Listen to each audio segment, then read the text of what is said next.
Hello and welcome back to another room tour. Today we are staying in Sweden, specifically in the Froso Park Hotel. Apologies if I pronounce that wrong. There's a very good chance that I have, but nevertheless, let's have a quick look around. So, usual double room here. It is 2 single beds.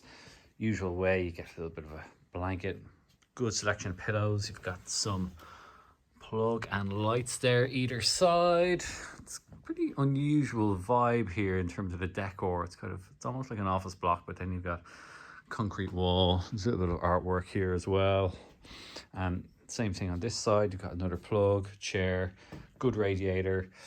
You've got a fairly good view. It's not the easiest thing to see out of, but there's not a lot. So we're up on the 4th floor at the moment. Good thing is, even though you've got a fairly big window, there's nothing overlooking, so you could leave it open the whole time if you wanted to.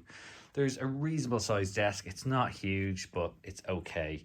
The chair is not the most comfortable thing. You're not going to be doing hours of work, but it's fine if you need to do a few bits and pieces. And you've got a single plug there as well.